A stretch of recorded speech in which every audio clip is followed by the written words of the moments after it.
लिखना बेटा, conservation of linear momentum.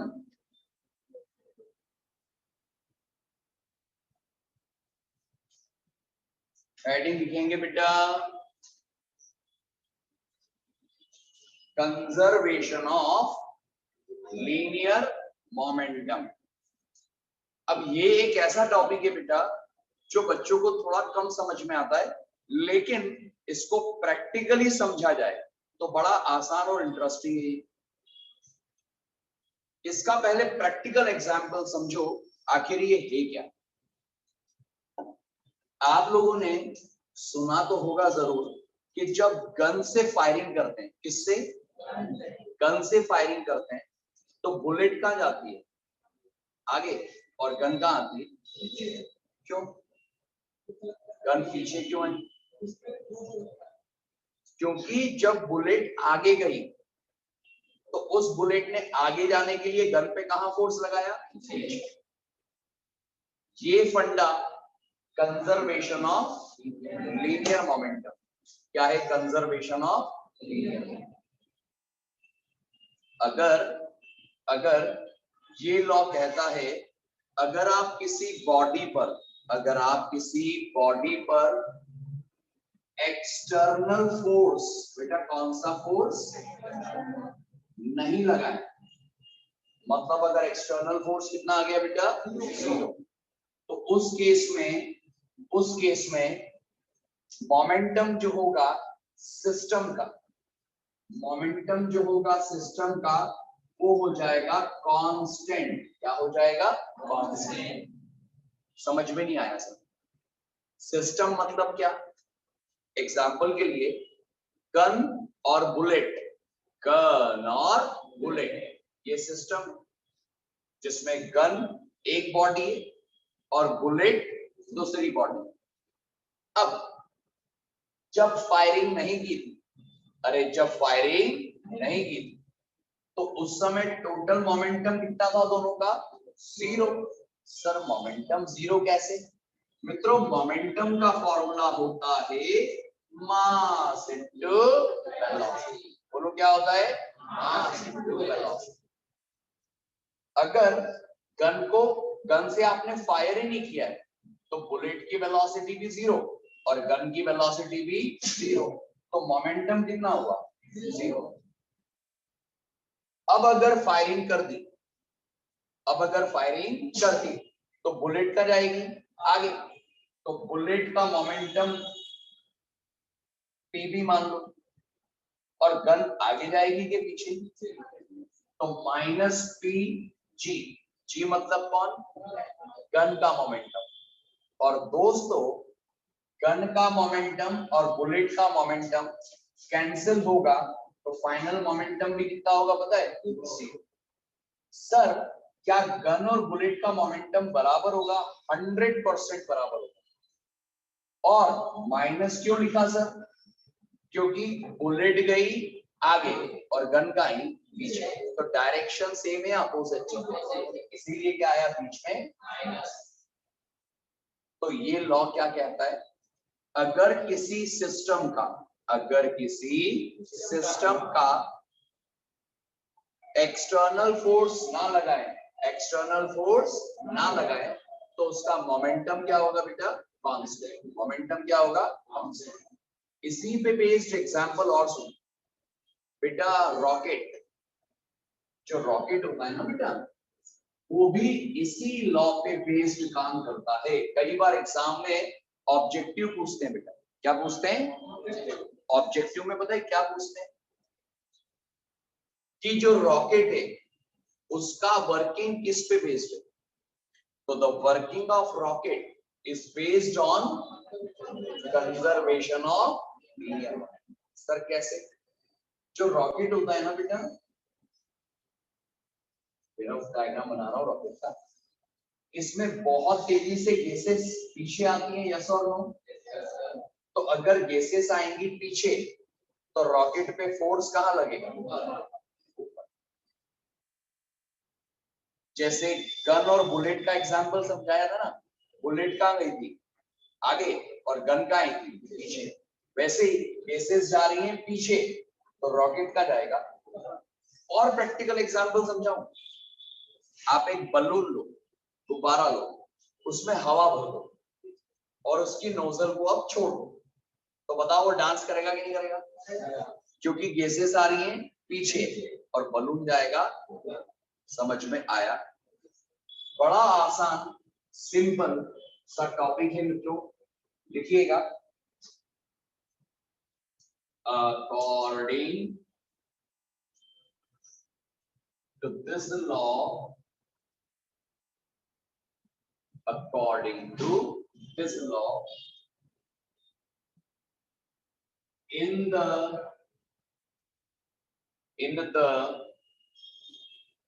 absence of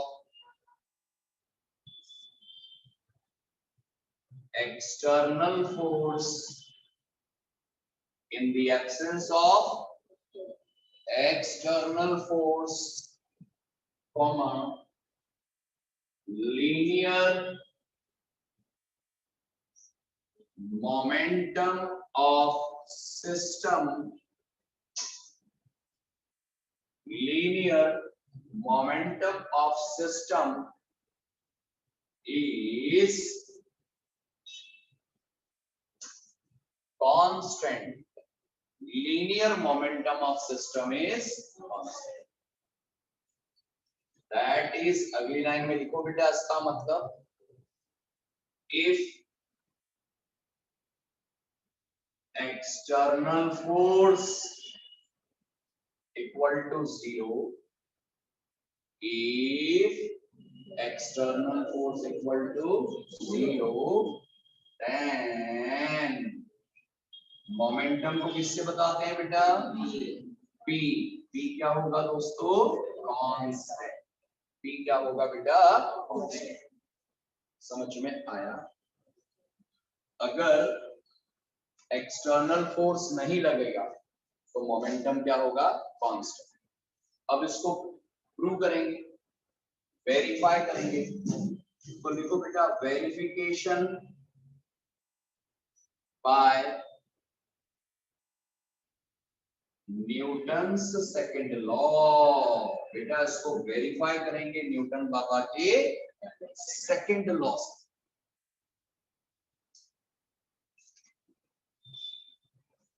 जो लॉ है ना बेटा, इसको आप न्यूटन के सेकंड लॉ से लाके बताइए। तो ठीक है बेटा, उसके लिए आपको न्यूटन का सेकंड लॉ आना जरूरी है बेटा। अब न्यूटन बाबा का जो सेकंड लॉ है ना बेटा, हमने करा है डिस्कस। अच्छा, उसके लिए आपको एक बात पता होना जरूरी है, ध्यान से सुनिएगा। जिन बच्चों को नहीं पता डिफरेंशिएशन, स्पेशली वो सुनिएगा। डिफरेंशिएशन को बताते हैं डी बाय डी टी। किससे बोलो? या डी बाय डी एक्स। अरे डी बाय डी टी या डी बाय डी एक्स। अगर मैं आपसे कहूं कांस्टेंट को डिफरेंशिएट करो, किसको डिफरेंशिएट करो? कांस्टेंट। तो कांस्टेंट का जो डिफरेंशिएशन होता है ना बेटा, वो पता है क्या आता है? जीरो। क्या आता है? जीरो।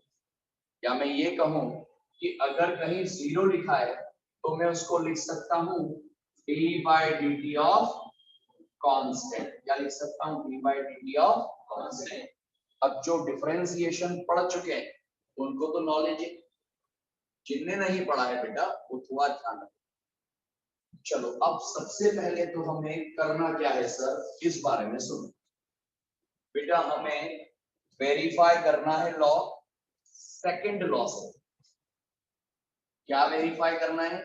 कि अगर फोर्स जीरो, अरे फोर्स जीरो, तो मोमेंटम कांस्टेंट। मोमेंटम कांस्टेंट कैसे करेंगे?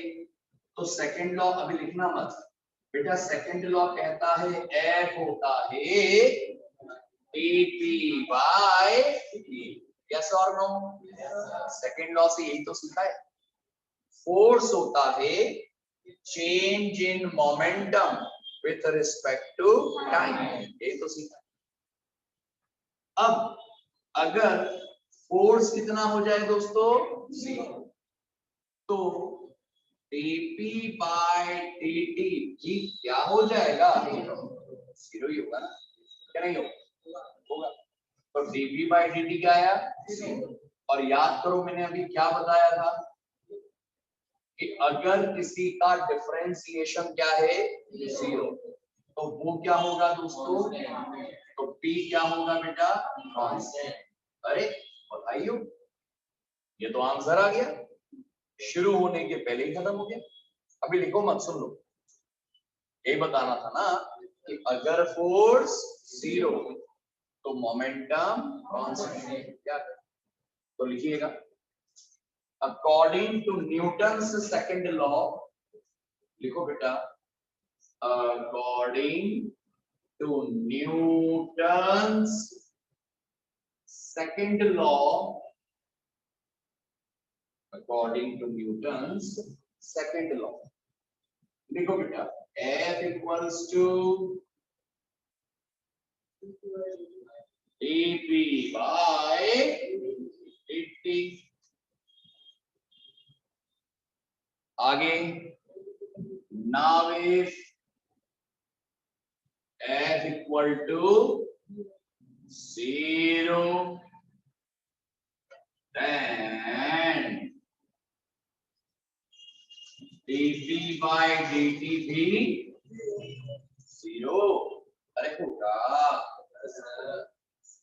सो अगर differentiation 0, so momentum is constant, p equal to constant, hence proof, hence ये वेरिफिकेशन किया बेटा कौन से लॉ से, अब इसी लॉ को वेरीफाई करना है न्यूटन्स के थर्ड लॉ से, तो लिखो बेटा वेरिफिकेशन बाय न्यूटन्स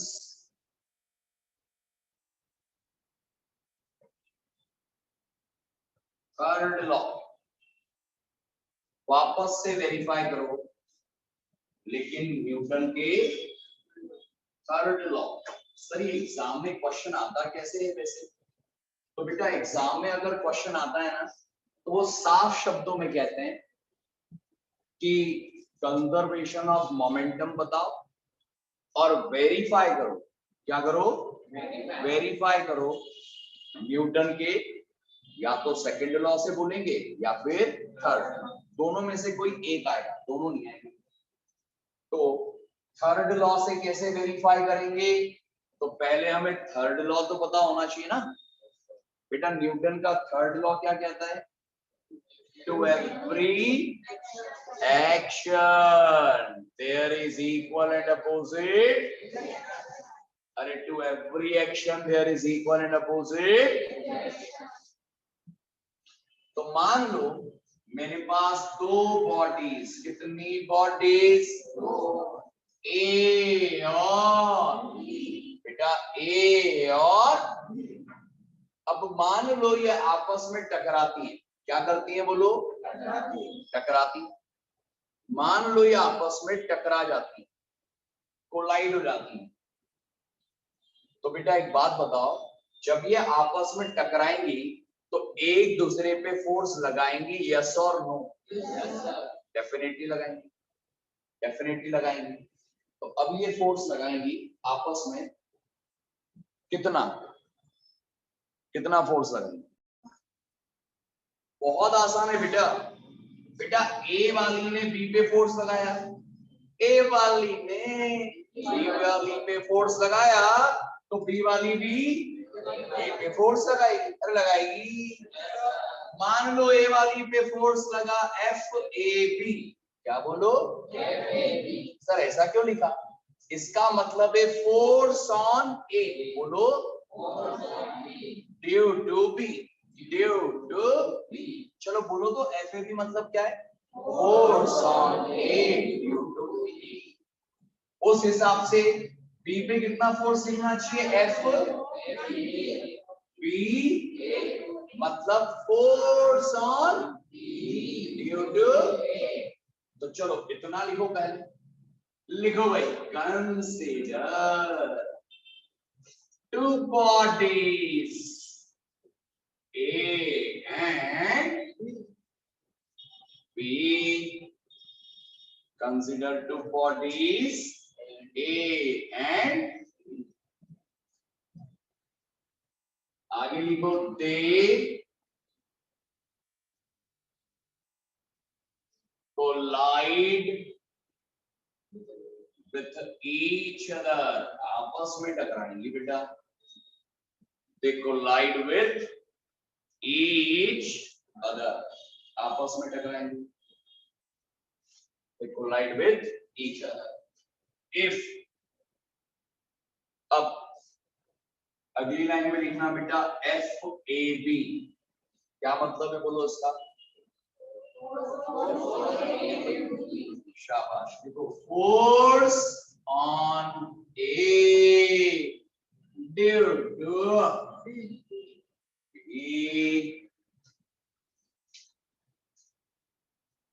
और अगली लाइन में FBA मतलब force on B due to. Ready? अब बताइए ये दोनों फोर्स जो आपस में लगा रही है ना बेटा, ये दोनों बॉडियां फोर्स लगा रही है। अब अकॉर्डिंग टू थर्ड लॉ लगाओ जरा, अकॉर्डिंग टू थर्ड लॉ क्या कहता है? थर्ड लॉ कहता है एक्शन इक्वल्स टू रिएक्शन। ए वाली ने जितना बी पे लगाया, बी वाली भी ए पर उतना ही लगाएगी। यस और नो? सेम डायरेक्शन में कि अपोजिट? मतलब ए वाली पर जो फोर्स लगा वो इक्वल होगा माइनस ऑफ एफ बी। समझ में आया कि नहीं है? F A B equal to क्या होगा? Minus F. होगा नहीं होगा? पक्का? लिखो इसको, according to third law F A B इसके इक्वल होगा माइनस एफ बी। होगा नहीं होगा? पक्का? अब इसको दो इक्वेशन नंबर 1। इक्वेशन नंबर 1 क्या क्या किया, समझ में आया क्या? पहले बताओ हम लोगों ने कितनी बॉडियां ली? तो ए और बी। ए पे फोर्स लगाया बी ने और बी ने फोर्स लगाया ए। कितना कितना फोर्स? तो एफ ए बी ए पे लगा, एफ बी ए और इक्वल और अपोजिट हुआ। अब क्या करें सर? सर हमें तो मोमेंटम को कांस्टेंट बताना है। अब मोमेंटम कांस्टेंट कैसे आएगा सर? मोमेंटम तो दिख ही नहीं रहा है। हाँ तो ठीक है ना, जुगाड़ लगाते हैं। क्या लगाते हैं? जुगाड़। कैसा जुगाड़? तो लिखो now according to second law, according to second. अरे सेकंड लॉ क्यों लगा रहे हो सर? F इक्वल टू बताओ dp बाय dt होता है, यस और नो? सेकंड लॉ की मदद से ही तो फोर्स को हटाकर मैं क्या लेके आऊंगा? मोमेंटम। फोर्स को हटा के क्या लाऊंगा? Momentum. According to second law F क्या होता है? dp बाय dt, यस और नो? सो अगली स्टेप में लिखो बेटा, सो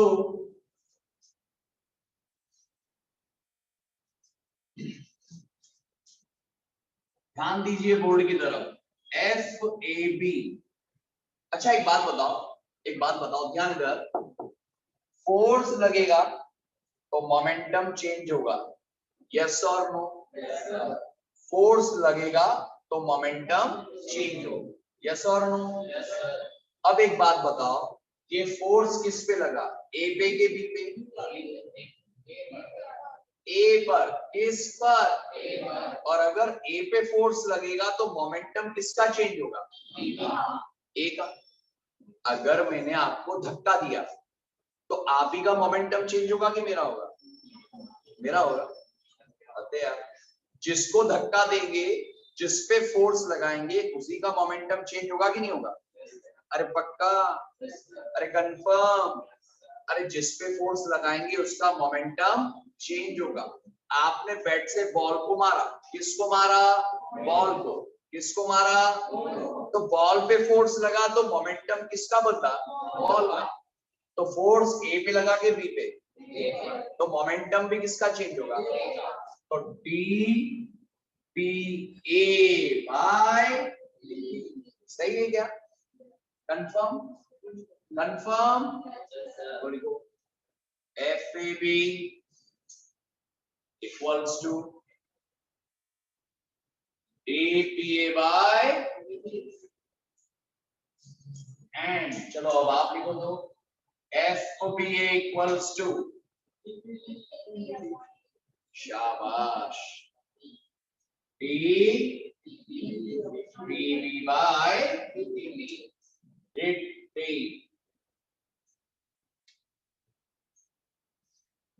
और अब ये वैल्यू सीधे कहां पुट करते हैं? इक्वेशन। तो लिखो so from equation 1, so from equation 1 put करेंगे वैल्यू बेटा, F A B equals to F P A. F A B की value D P A by equals to minus D P B by, समझ में आया क्या? Confirm? ये minus वाली term इधर लेंगे, ठीक है? तो अगली स्टेप में क्या आएगा? D P A by D, minus की टर्म इधर आई तो plus D P B by equal to क्या आएगा? अरे माइनस की टर्म इधर आई तो उधर क्या बचेगा? समझ में आया? अरे पक्का?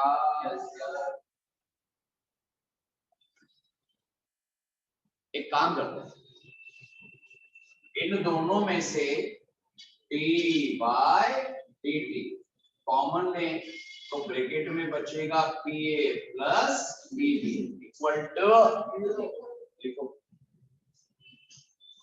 डी बाय डी टी बाहर लिया,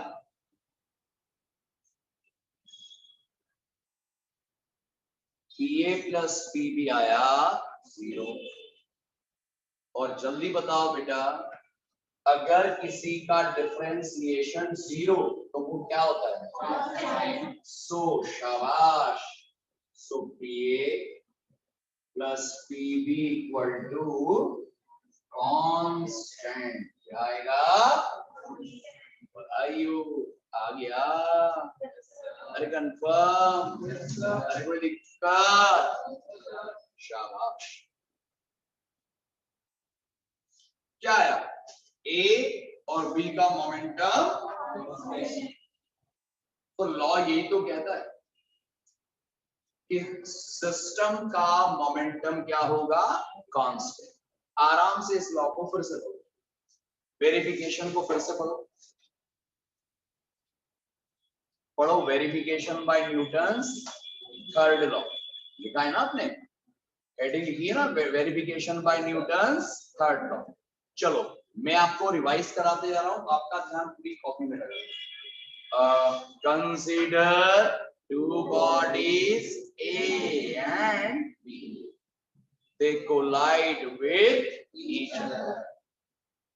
आगे if F A B, F A B force on A due to B, अगली लाइन में F B A force on B due to A, अगली लाइन में according to Newton's third law. FPV equals to plus के minus, उसके बाद according to Newton's FPV equal to dPA by और FPA equals to अब board की तरफ देख लो स्टेप में FAB आया dPA by और FPA is dPB by from equation FAB equals to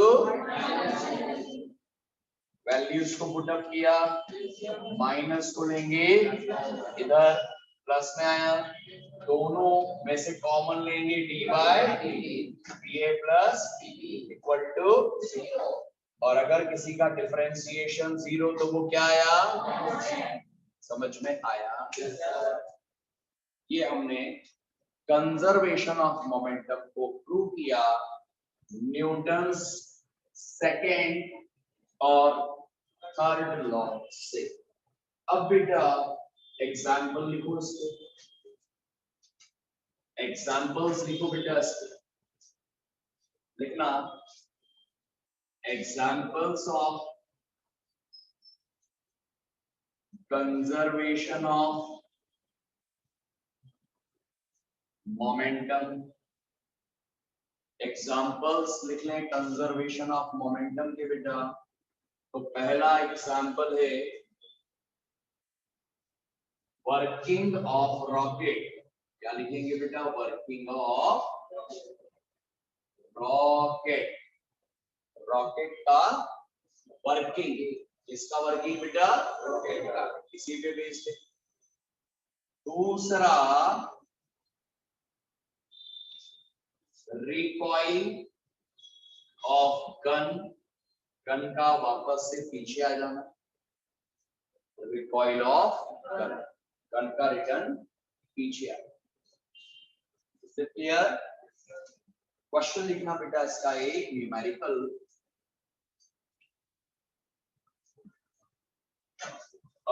gun of mass, एक गन है बेटा a gun of mass 5 kilogram, a gun of mass 5 kilogram fires a bullet, fires a bullet of mass, bullet का मास है बेटा 50 gram, 50 gram with velocity, कितनी velocity से आगे जाएगी विथ वेलोसिटी 100 मीटर पर सेकंड, है ना बेटा 100 मीटर। फाइंड आउट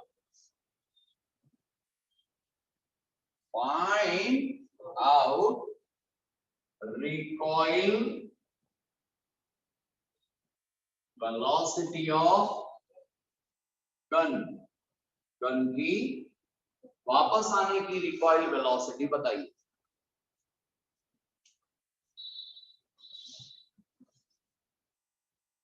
क्वेश्चन को एक बार और पढ़ेंगे सारे बच्चे, क्वेश्चन को पढ़ेंगे एक बार और fast.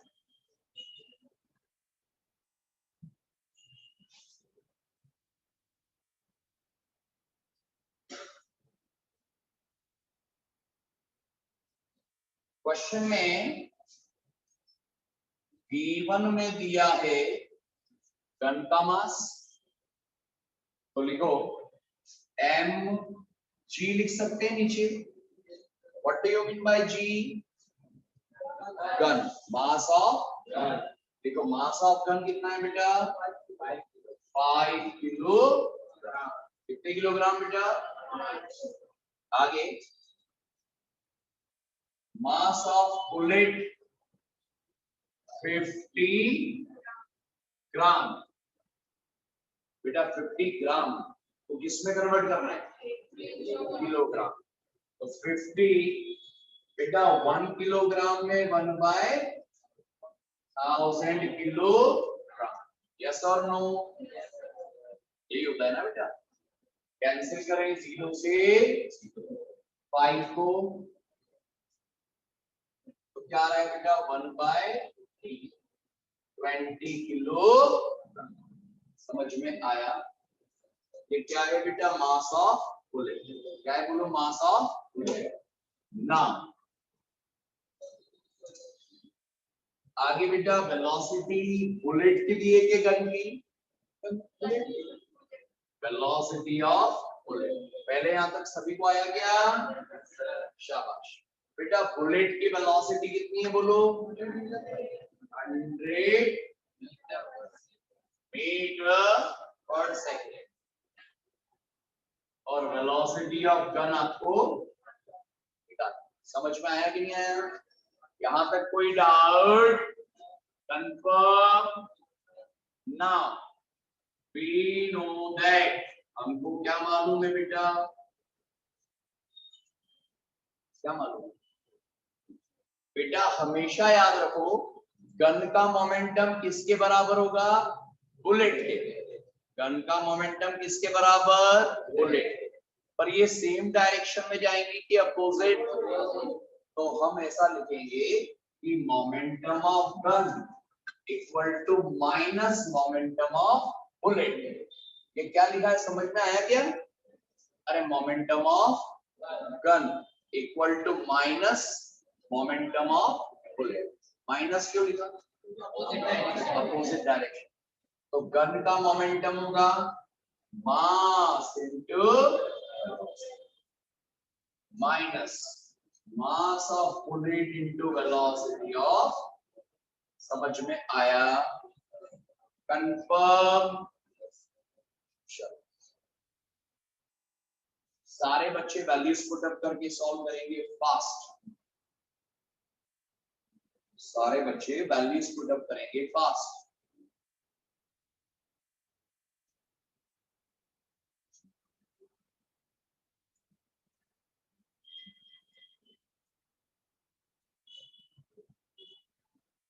Mass of gun, velocity of gun निकालना है बेटा, माइनस मास ऑफ बुलेट और वेलोसिटी ऑफ बुलेट 100। जल्दी से सॉल्व करेंगे फास्ट। माइनस में आएगा,